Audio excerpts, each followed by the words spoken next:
Well, welcome back, family. That's what I'm going to call you guys because I really want you guys to become part family. Today, I want to talk about is obedience. Really, the idea I want to share here is that God rewards obedience with miracles. And in Joshua chapter 3, I want to share this because I think this is a really, really, really encouraging lesson, insightful lesson, I guess I would call it.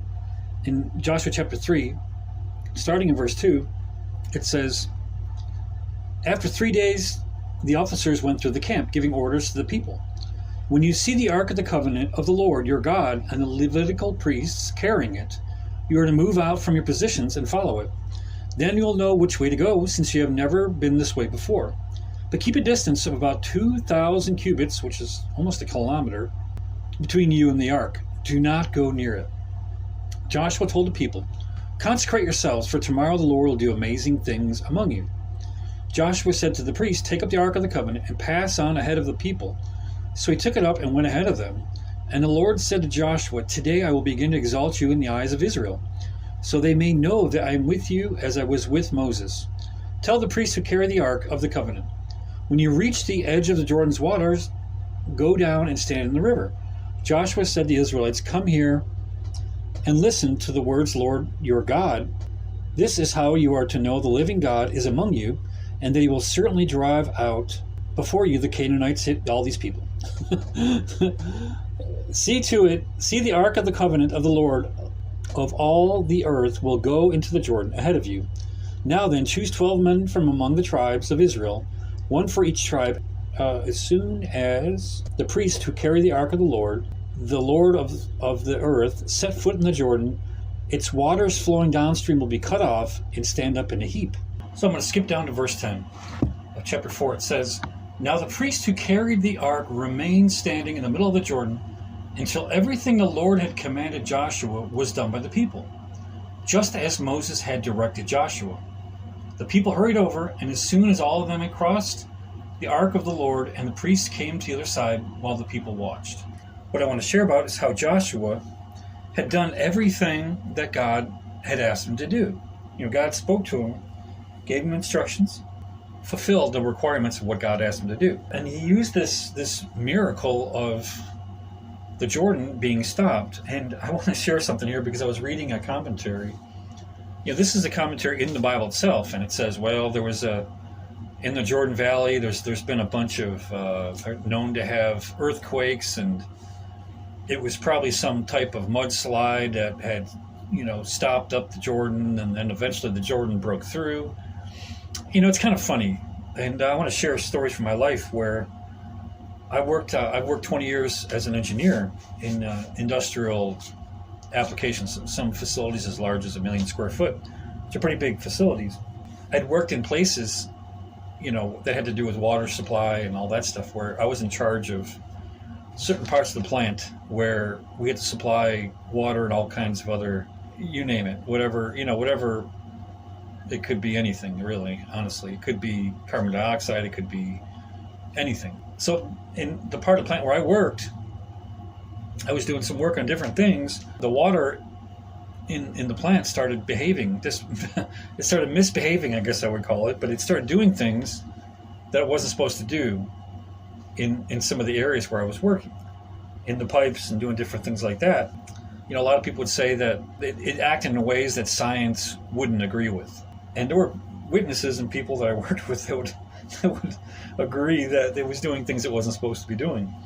So the reason I share this, because in this commentary, a lot of times people like to take the Word of God and change it slightly to make it sound like it's not as miraculous, like it's not as powerful. So they like to kind of, God can choose any way he wants to do anything.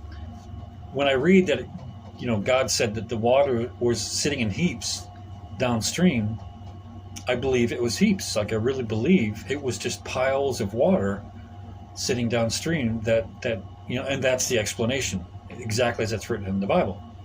So I think I think a lot of people, these translators or people that commentaries at times are even faithless to believe what God can actually do. And I've seen in my life, that's why I'm sharing that example of something that, most people would say was impossible or didn't make any sense. but there was people in my life that witnessed things that happened that didn't make any sense. So I just want to share that. Now, that was, so again, we're talking about obedience, that God does miracles with obedience. Now, I want to share something about this because the whole ark itself, was a act of obedience.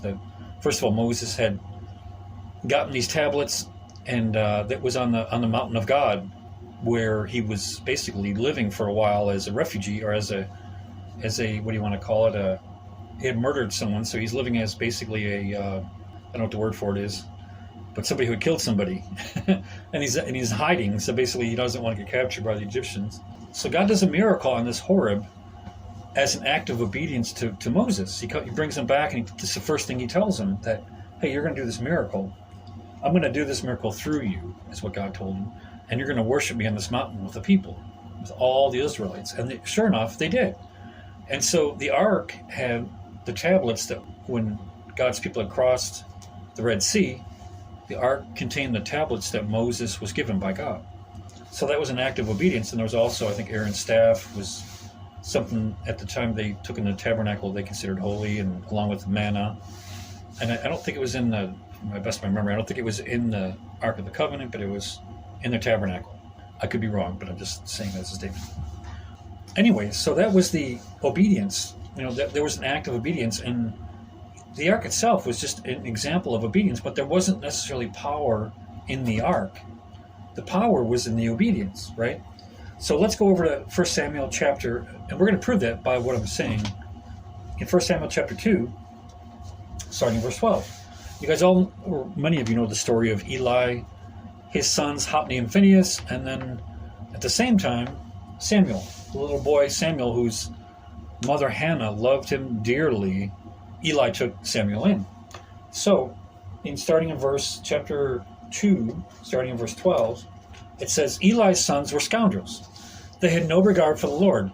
Now it was the practice of the priest that whenever any of the people offered a sacrifice, the priest's servants would come with a three-pronged fork in his hand, and while the meat was being boiled, and would plunge the fork into the pan or kettle or cauldron or pot.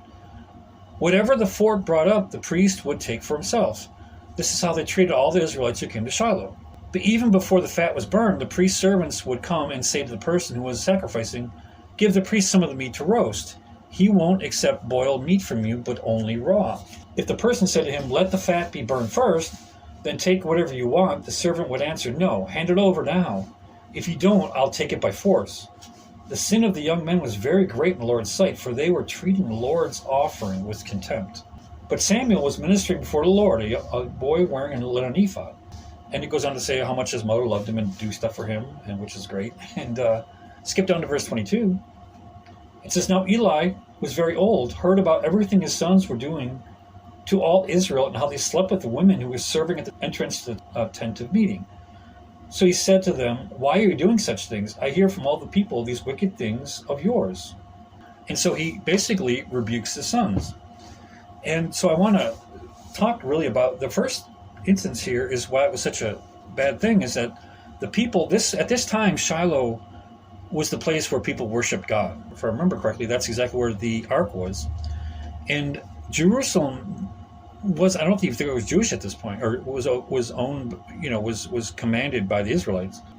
And there's no temple in Jerusalem. So this place, Shiloh, was the place where people would come to worship God, and they would bring their sacrifices.